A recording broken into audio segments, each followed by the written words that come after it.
बच्चों, आज हम पढ़ेंगे क्लास 10th सामाजिक अध्ययन के अंतर्गत आर्थिक विकास की समझ विषय का दूसरा अध्याय भारतीय अर्थव्यवस्था के क्षेत्रक। हम आपको बताएंगे बच्चों इस पाठ से संबंधित प्रश्नों के उत्तर। तो चलिए शुरू करते हैं। सबसे पहला प्रश्न है यहाँ पर आपका, कोष्ठक में दिए गए सही विकल्प का प्रयोग कर रिक्त स्थानों की पूर्ति कीजिए। और यहाँ पर कै कै गै गै आपके लिए प्रश्न दिए हुए हैं। सबसे पहले कै देख लेते हैं। यहाँ पर सेवा क्षेत्रक में रोजगार में उत्पादन के समान अनुपात में वृद्धि, और यहाँ पर आपको लिखना है, ये रिक्त स्थान है आपके लिए और यहाँ से विकल्प आपको चुनना है। तो यहाँ पर आप क्या लिख सकते हैं बच्चों, यहाँ पर लिख सकते हैं, उत्तर में आप देख सकते हैं नहीं हुई है। तो इस प्रकार से आपका ये प्रश्न हो जाएगा। इसके बाद बच्चों ख प्रश्न है यहाँ पर आपका, और ये आपके लिए रिक्त स्थान छोड़ रखा है। क्षेत्रक के श्रमिक वस्तुओं का उत्पादन नहीं करते हैं, तो यहाँ से आपको विकल्प छानना है। तो आप लिखेंगे तृतीयक, आपका उत्तर हो जाएगा। आप देख रहे हैं यहाँ पर कोष्ठक में क्या लिखेंगे, तृतीयक। इसके बाद बच्चों अगला है यहाँ पर गै वाला, और इसमें यहाँ पर आपके लिए रिक्त स्थान छोड़ रखा है। आगे लिखा है क्षेत्रक के अधिकांश श्रमिकों को रोजगार सुरक्षा प्रदान होती है, और विकल्प ये हैं आपके संगठित या असंगठित। तो आप क्या लिखेंगे उत्तर में, आप लिखेंगे संगठित। तो यहाँ पर लिखेंगे आप जहाँ पर रिक्त स्थान है संगठित, ठीक है।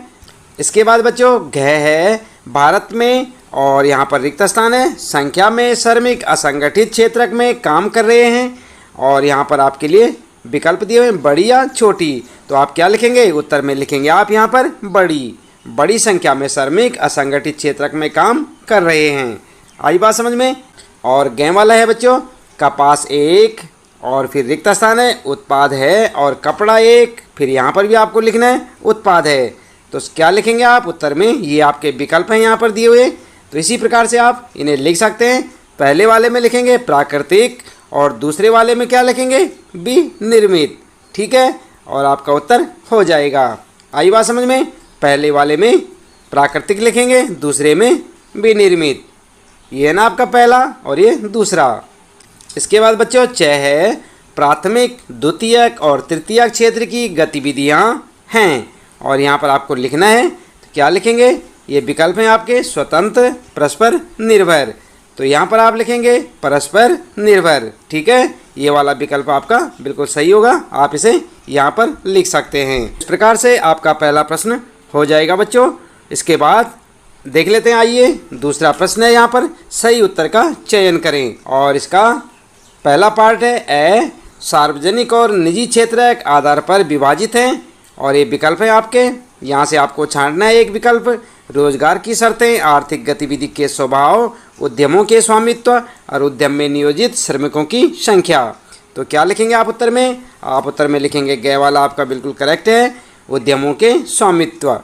आई बात समझ में। यहाँ पर क्या लिखेंगे उद्यमों के स्वामित्व।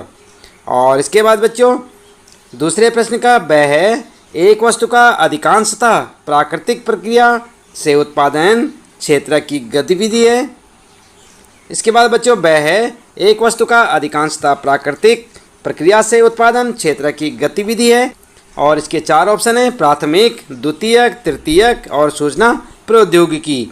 तो यहाँ पर जहाँ पर रिक्त स्थान दे रखा है आप क्या लिखेंगे बच्चों, उत्तर में देख सकते हैं आप यहाँ पर लिखेंगे प्राथमिक, यानी कि कै वाला आपका बिल्कुल करेक्ट ऑप्शन है। यहाँ पर आप इसे लिख सकते हैं, क्या लिखेंगे प्राथमिक। इसके बाद बच्चों फिर से आता है, और किसी विशेष वर्ष में उत्पादित, यहाँ पर आपको लिखना है कि मूल्य के कुल योगफल को स-घ-उ कहते हैं, यानी कि सकल घरेलू उत्पाद। आप ध्यान दें स-घ-उ का मतलब होता है सकल घरेलू उत्पाद, जिसे आप अंग्रेजी में जीडीपी कहते हैं। और इसके जो है चार विकल्प ये हैं, आपको इनमें से एक चुनना है। सभी वस्तुओं और सेवाओं, ख सभी अंतिम वस्तुओं और सेवाओं, ग है सभी मध्यवर्ती वस्तुओं और सेवाओं, और ग है सभी मध्यवर्ती एवं अंतिम वस्तुओं और सेवाओं। तो यहाँ पर आपका सही ऑप्शन होगा बच्चों घ वाला सभी अंतिम वस्तुओं और सेवाओं, ठीक है। आप इसे लिख सकते हैं यहाँ पर जहाँ पर आपको रिक्त स्थान दिख रहा है, ख वाला ऑप्शन यहाँ पर लिखेंगे आप। किसी विशेष वर्ष में उत्पादित सभी अंतिम वस्तुओं और सेवाओं के मूल्य के कुल योगफल को सकल घरेलू उत्पाद कहते हैं, ठीक है। ये आपका हो जाएगा।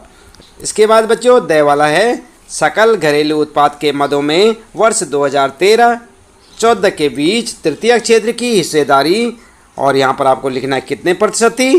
तो यहाँ पर आप देख सकते हैं ये जो है 4 विकल्प हैं आपके लिए। उत्तर में आप लिख सकते हैं ग वाला ऑप्शन बिल्कुल सही है, आप लिख सकते हैं 50 से 60% थी।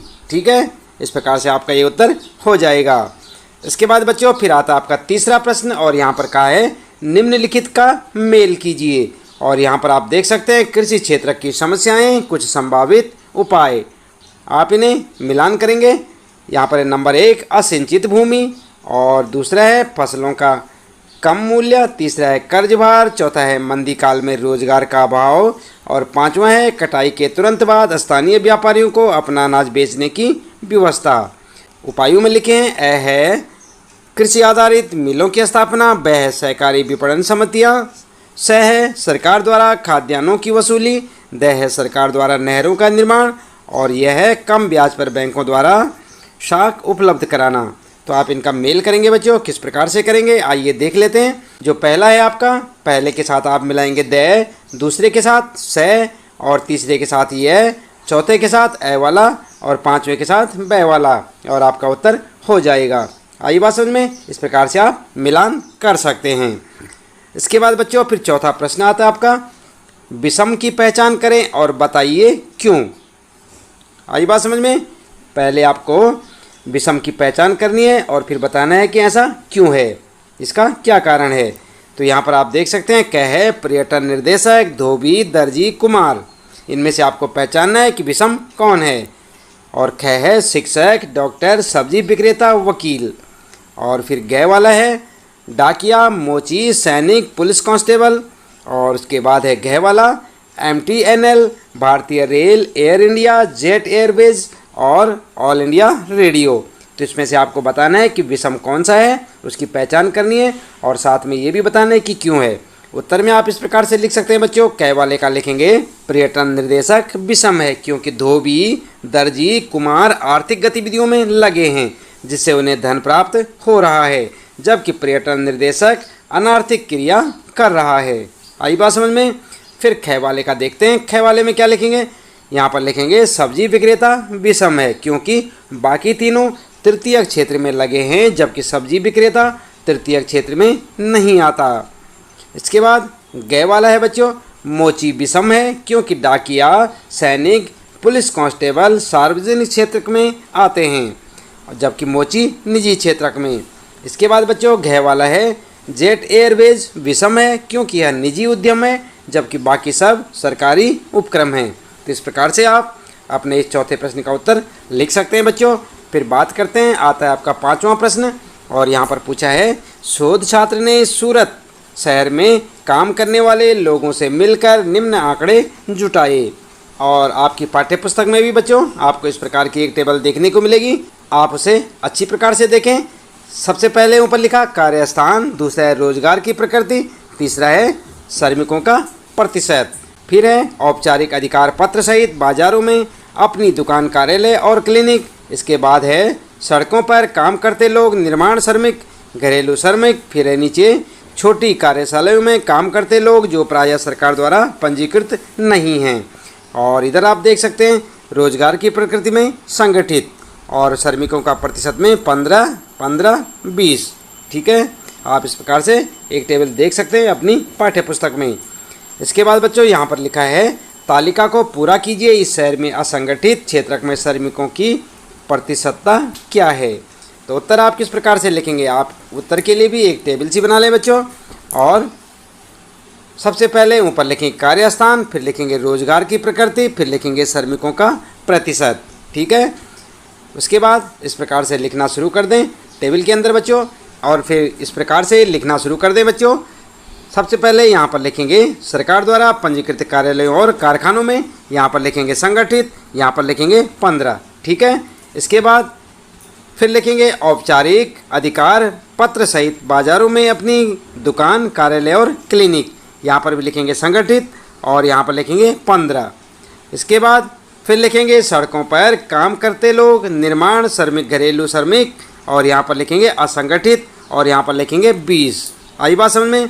फिर लिखेंगे छोटी कार्यशालाएं जो प्रायः सरकार द्वारा पंजीकृत नहीं है, यहाँ पर लिखेंगे असंगठित और यहाँ पर 50। इस प्रकार से आपकी ये टेबल तैयार हो जाएगी बच्चों, जैसे आप यहाँ पर देख रहे हैं। उत्तर के लिए आप ठीक इसी प्रकार से एक टेबल बनाएं और इसके बाद फिर लिखेंगे नीचे इस शहर में असंगठित क्षेत्र में श्रमिकों की संख्या 70% है। आई बात समझ में? इस प्रकार से आप लिख सकते हैं, आपके प्रश्न का उत्तर हो जाएगा। फिर है छठा प्रश्न बच्चों, और यहाँ पर पूछा है क्या आप मानते हैं कि आर्थिक गतिविधियों का प्राथमिक, द्वितीयक एवं तृतीयक क्षेत्र में विभाजन की उपयोगिता है? व्याख्या कीजिए कि कैसे। और यहाँ पर आप उत्तर में लिख सकते हैं बच्चों। उत्तर लिखेंगे समाज में लोग अपनी आजीविका कमाने के लिए विभिन्न प्रकार की आर्थिक गतिविधियों में लगे रहते हैं। कोई वस्तुओं का उत्पादन करता है, कोई वस्तुओं को बेचता है या फिर अन्य काम में लगे रहते हैं। इन सब आर्थिक क्रियाओं को तभी समझा जा सकता है जब उन्हें विभिन्न वर्गों में विभाजित किया जाए। इसलिए विभिन्न आर्थिक क्रियाओं को प्राथमिक, द्वितीय और तृतीयक क्षेत्र में बांटकर उन्हें समझने का प्रयास किया गया है।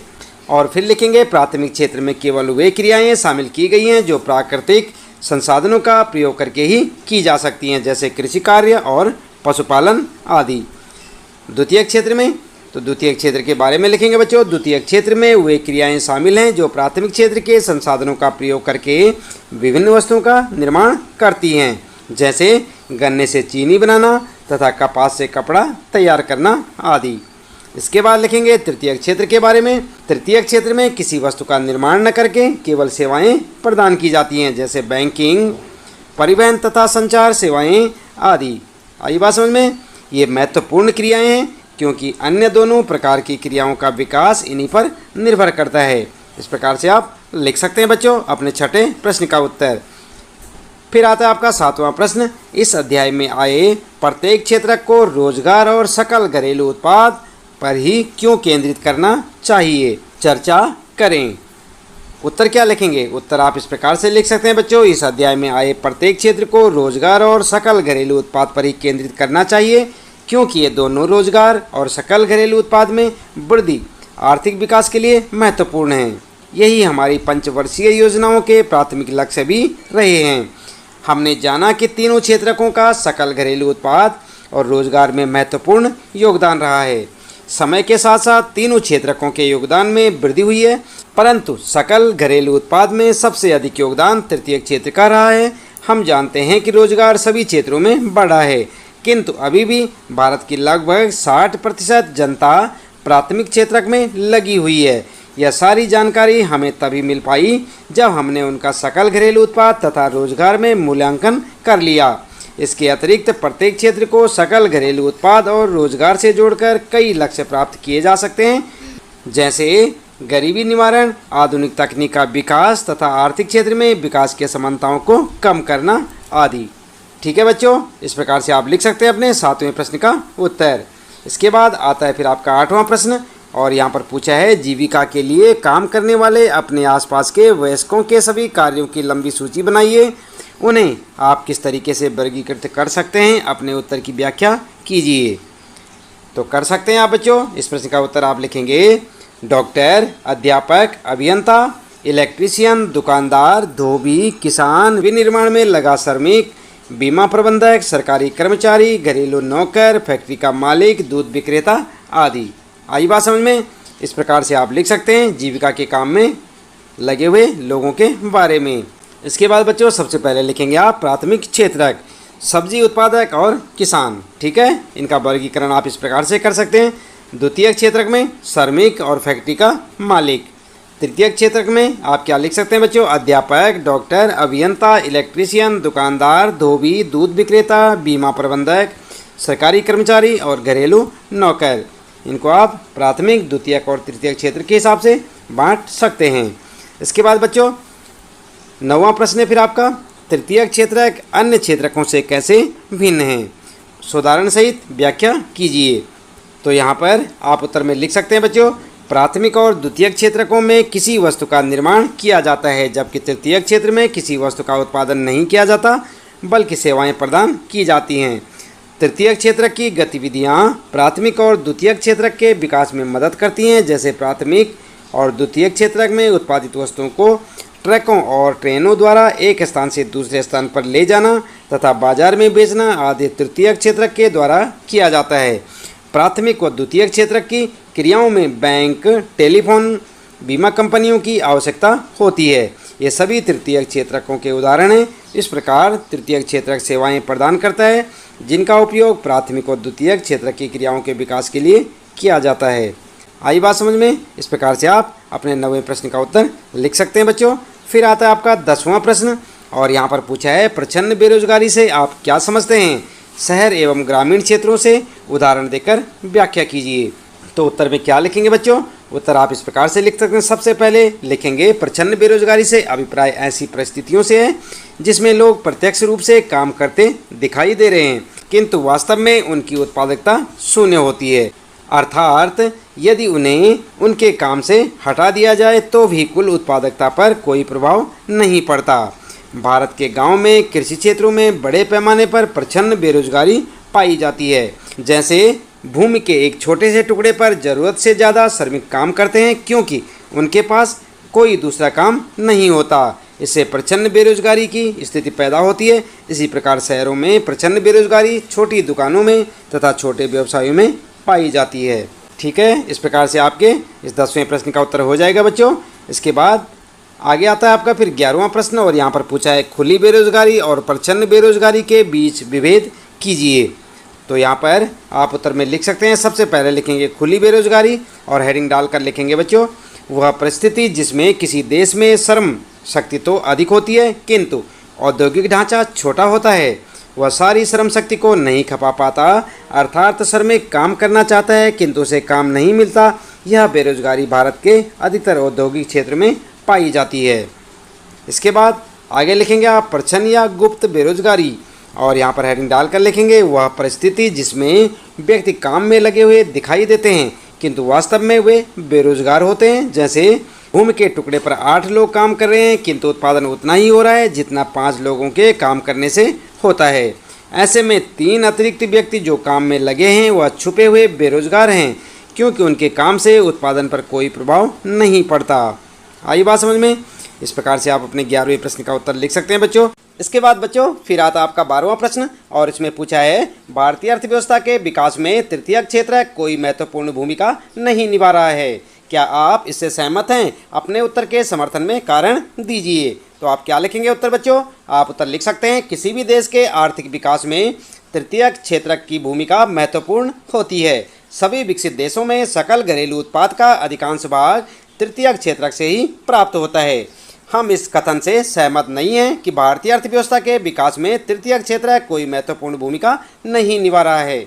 इस बात में कोई संदेह नहीं है कि भारत के सकल घरेलू उत्पाद में तृतीयक क्षेत्र की भागीदारी में वृद्धि हुई है क्योंकि योजना काल के दौरान वर्ष 1973 से 2003 तक 30 वर्षों में यद्यपि सभी क्षेत्रों में उत्पादन में वृद्धि हुई है किंतु तृतीयक क्षेत्र में उत्पादन में सर्वाधिक वृद्धि हुई। इस काल में प्राथमिक क्षेत्र की हिस्सेदारी 25% थी जबकि तृतीयक क्षेत्र की हिस्सेदारी लगभग 50% थी। इसी प्रकार रोजगार के आधार पर तृतीयक क्षेत्र में रोजगार वृद्धि की दर लगभग 300% रही है जो द्वितीयक व प्राथमिक क्षेत्र से कहीं ज़्यादा है। आई बात समझ में? इस प्रकार से आप लिख सकते हैं बच्चों। इसके बाद बच्चों साथ ही साथ आप ध्यान दें दंड आरेख दे रखा है ये और आप इसे अपनी पाठ्य पुस्तक से देख के बना सकते हैं। ठीक इसी प्रकार बनाएं और आपके इस प्रश्न का उत्तर हो जाएगा।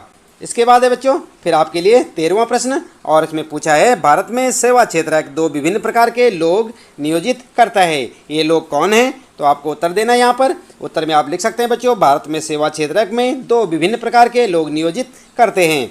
हम इस कथन से पूर्णतः सहमत हैं। भारत में ये 2 प्रकार के लोग हैं। यहाँ पर देख सकते हैं आप। नंबर 1 अत्यंत कुशल और शिक्षित श्रमिक, दूसरा अकुशल और अशिक्षित श्रमिक। इसके बारे में आगे और लिखेंगे आप। सेवा के क्षेत्र में अत्यंत कुशल और शिक्षित श्रमिक इसलिए लगे हैं क्योंकि आधुनिकीकरण के साथ साथ सेवा क्षेत्र में भी वृद्धि हो रही है।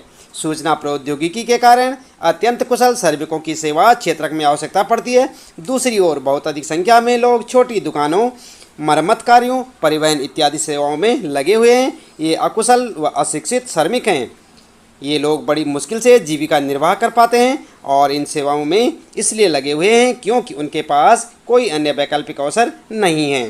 ठीक है, तो इस प्रकार से आप अपने 13वें प्रश्न का उत्तर लिख सकते हैं बच्चों।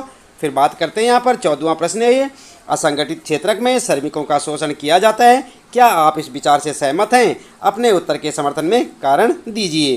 तो आप कारण भी बताएंगे साथ साथ उत्तर में आप लिखना शुरू करेंगे बच्चों। असंगठित क्षेत्र एक छोटी छोटी और बिखरी इकाइयों से निर्मित होता है। इसमें नियमों का अनुपालन नहीं होता है। यहाँ कम वेतन वाले रोजगार हैं। यहाँ अतिरिक्त समय में काम करने, सवेतन छुट्टी, बीमारी के कारण छुट्टी इत्यादि का कोई प्रावधान नहीं है। श्रमिकों को बिना किसी कारण काम से हटाया जा सकता है। असंगठित क्षेत्र में श्रमिक कम वेतन पर काम करते हैं, उनका प्रायः शोषण किया जाता है। उन्हें उचित मजदूरी नहीं दी जाती, उनकी आय कम होती है और नियमित नहीं होती। इस रोजगार में संरक्षण नहीं है और न ही इसमें कोई लाभ है। आई बात समझ में? इस प्रकार से आप अपने 14वें प्रश्न का उत्तर लिख सकते हैं बच्चों, साथ साथ याद भी करें।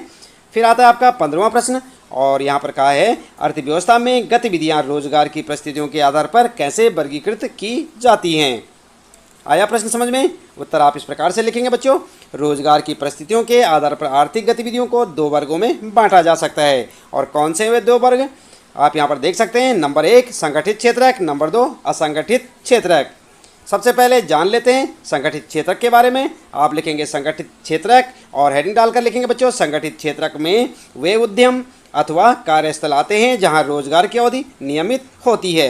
ये क्षेत्रक सरकार द्वारा पंजीकृत होते हैं। उन्हें सरकारी नियमों और विनियमों का पालन करना होता है। इसे संगठित क्षेत्रक कहते हैं। आई बात समझ में? संगठित क्षेत्रक क्या होता है? इसमें कर्मचारियों को रोजगार सुरक्षा के लाभ मिलते हैं। उनसे एक निश्चित समय तक ही काम करने की आशा की जाती है। यदि वे अधिक काम करते हैं तो उन्हें अतिरिक्त वेतन दिया जाता है। वे सवेतन छुट्टी, अवकाश काल में भुगतान, भविष्य निधि, सेवानुदान पाते हैं। वे सेवानिवृत्ति पर पेंशन भी प्राप्त करते हैं। ये थी बात संगठित क्षेत्रक के बारे में। बात करते हैं बच्चों नंबर 2 पर असंगठित क्षेत्रक के बारे में। यहाँ पर आप लिख सकते हैं असंगठित क्षेत्रक छोटी छोटी और बिखरी इकाइयों से निर्मित होता है। ये इकाइयाँ अधिकांशतः सरकारी नियंत्रण से बाहर होती हैं। इसमें नियमों और विनियमों का पालन नहीं होता। यहाँ कम वेतन वाले रोजगार हैं और प्रायः नियमित नहीं हैं। यहाँ अतिरिक्त समय में काम करने, सवेतन छुट्टी, अवकाश, बीमारी के कारण से छुट्टी इत्यादि का कोई प्रावधान नहीं है। रोजगार में भारी अनिश्चितता होती है। श्रमिकों को बिना किसी कारण के काम से हटाया जा सकता है। इस रोजगार में संरक्षण नहीं है तथा कोई लाभ भी नहीं है। ठीक है बच्चों, इस प्रकार से आप लिख सकते हैं अपने इस 15वें प्रश्न का उत्तर। फिर आता है आपका प्रश्न नंबर 16 और यहाँ पर कहा है संगठित और असंगठित क्षेत्रकों में विद्यमान रोजगार परिस्थितियों की तुलना करें। तो आप यहाँ पर तुलना करेंगे, किस प्रकार करेंगे चलिए उत्तर में देख लेते हैं बच्चों। उत्तर आप इस प्रकार से लिखेंगे, संगठित और असंगठित क्षेत्रकों की रोजगार परिस्थितियों में बहुत अंतर पाया जाता है। इन दोनों क्षेत्रकों की तुलना निम्नलिखित प्रकार से कर सकते हैं। और आप जो है उत्तर के लिए एक ऐसी टेबल यहाँ पर बना सकते हैं बच्चों, जैसे आप यहाँ पर देख रहे हैं। सबसे पहले लिखेंगे ऊपर संगठित क्षेत्रक और असंगठित क्षेत्रक, इसके बारे में जानकारी लिखेंगे। इस सेक्टर में काम एक सिस्टम से होता है और नियमों की सीमा रेखा के अंदर होता है। किसकी बात हो रही है? संगठित क्षेत्रक के बारे में। असंगठित के बारे में बात करते हैं। इस सेक्टर में कोई सिस्टम नहीं होता और ज़्यादातर नियमों का उल्लंघन होता है। इस प्रकार से आप लिखेंगे। दूसरा पॉइंट लिखेंगे बच्चों, इस सेक्टर में दिया जाने वाला पारिश्रमिक सरकार के नियमों के अनुसार होता है। और इधर लिखेंगे, इस सेक्टर में दिया जाने वाला पारिश्रमिक सरकार द्वारा तय पारिश्रमिक से कम होता है। तीसरा पॉइंट लिखेंगे बच्चों, श्रमिकों को नियम के हिसाब से सामाजिक सुरक्षा मिलती है। और असंगठित में लिखेंगे, सामाजिक सुरक्षा का अभाव होता है। इसके बाद संगठित क्षेत्र में चौथा पॉइंट लिखेंगे बच्चों, नौकरी सामान्यतः सुरक्षित होती है। और असंगठित में लिखेंगे, नौकरी की कोई सुरक्षा नहीं होती है। ठीक है, इस प्रकार से आप अपने 16 प्रश्न का उत्तर लिख सकते हैं। संगठित और असंगठित क्षेत्र में तुलना कर सकते हैं। बात करते हैं बच्चों आगे। आता है आपका 17वां प्रश्न और इसमें पूछा है मनरेगा 2005 के उद्देश्यों की व्याख्या कीजिए। उत्तर में आप लिखेंगे, केंद्र सरकार ने भारत के 200 जिलों में काम का अधिकार लागू करने के लिए एक कानून बनाया है। इसे राष्ट्रीय ग्रामीण रोजगार गारंटी अधिनियम 2005 कहते हैं। आई बात समझ में? मनरेगा क्या है? राष्ट्रीय ग्रामीण रोजगार गारंटी अधिनियम 2005 कहते हैं। इसके प्रमुख उद्देश्य निम्नलिखित हैं। और क्या क्या उद्देश्य हैं बच्चों, चलिए देख लेते हैं। नंबर 1, उन सभी लोगों को जो काम करने में सक्षम हैं और जिन्हें काम की ज़रूरत है को सरकार द्वारा वर्ष में 100 दिन के रोजगार की गारंटी दी जाती है। आई बात समझ में?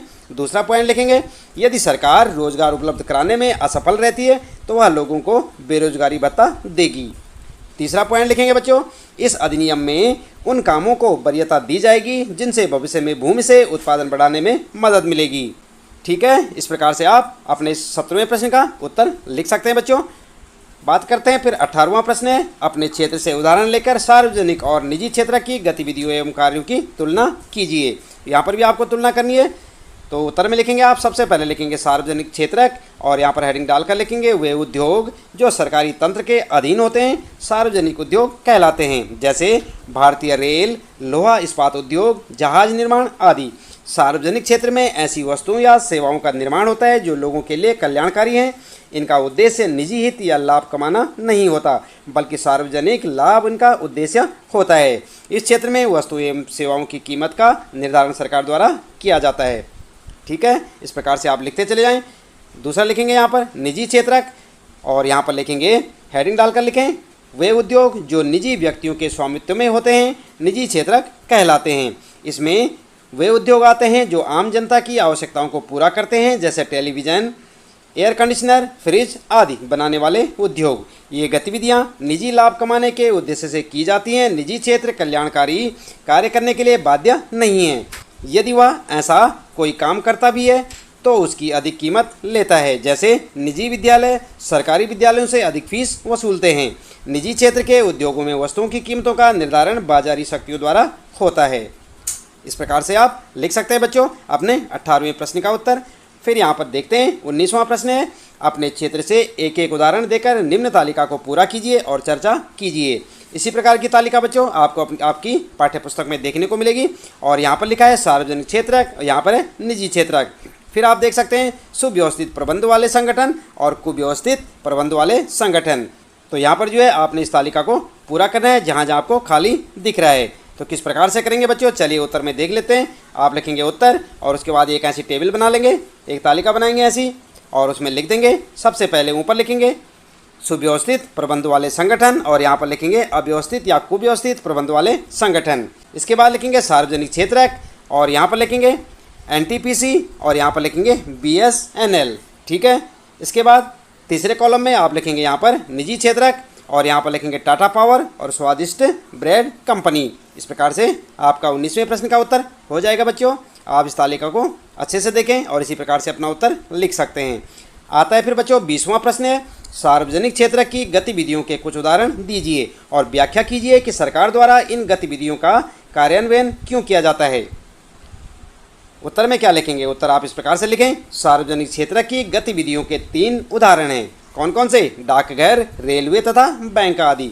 इन गतिविधियों का संचालन सरकार करती है। इसके कई कारण हैं और क्या कारण है चलिए देख लेते हैं। यहाँ पर सबसे पहला कारण है बच्चों, ये ऐसी चीज़ें हैं जिनकी आवश्यकता समाज के सभी सदस्यों को होती है, परंतु इन्हें निजी क्षेत्र उचित कीमत पर उपलब्ध नहीं कराते हैं क्योंकि इनमें व्यय बहुत अधिक होता है। दूसरा कारण लिखेंगे कुछ गतिविधियां ऐसी होती हैं जिन्हें सरकारी समर्थन की जरूरत पड़ती है। निजी क्षेत्र उन व्यवसायों को तब तक जारी नहीं रख सकते जब तक सरकार उन्हें प्रोत्साहित नहीं करती।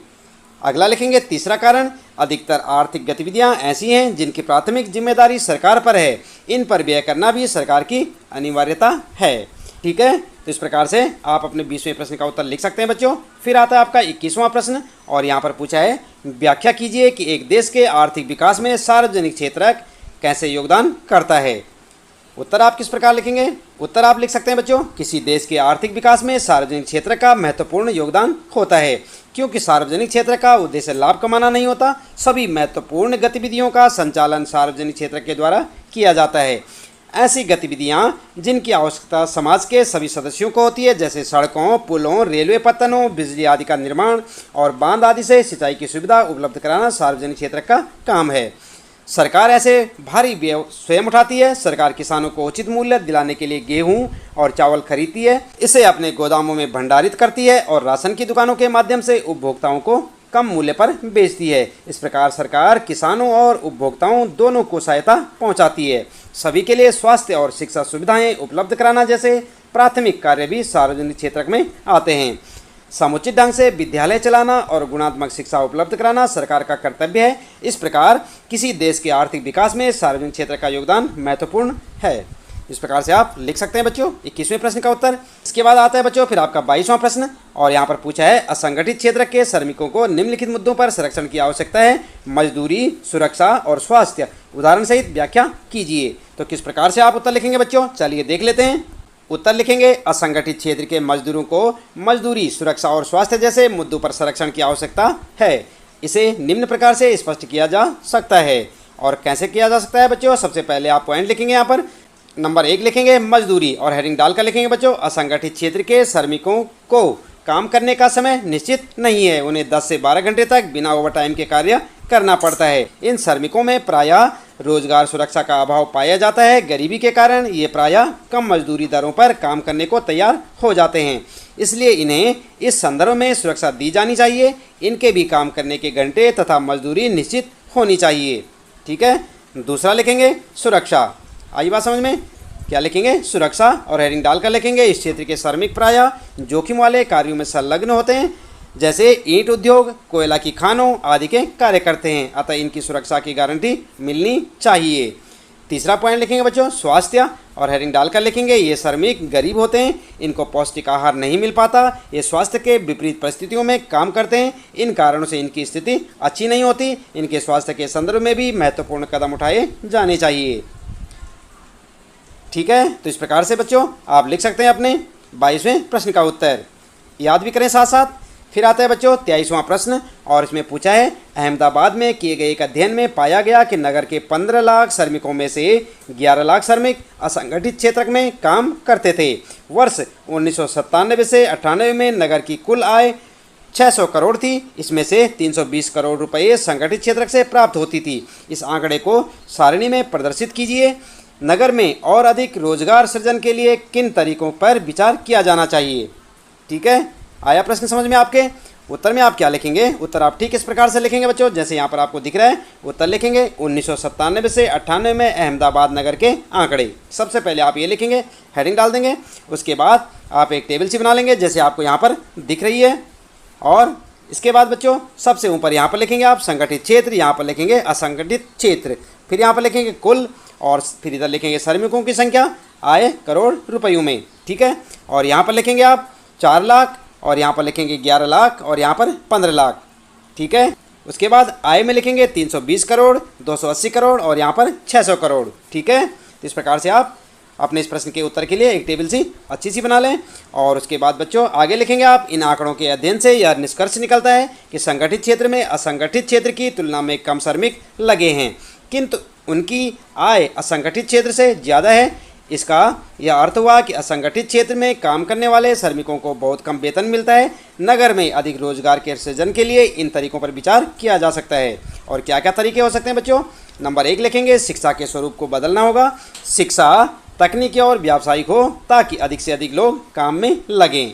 दूसरा लिख सकते हैं बच्चों, लोगों को स्वरोजगार प्रारंभ करने के लिए उचित वित्तीय और तकनीकी सहायता प्राप्त करानी चाहिए। ठीक है। तो इस प्रकार से आप अपने इस 23वें प्रश्न का उत्तर लिख सकते हैं बच्चों। फिर आता आपका 24वां प्रश्न, यहाँ पर पूछा है निम्नलिखित तालिका में तीनों क्षेत्रकों का सकल घरेलू उत्पाद यानी जीडीपी रुपये करोड़ों में दिया गया है।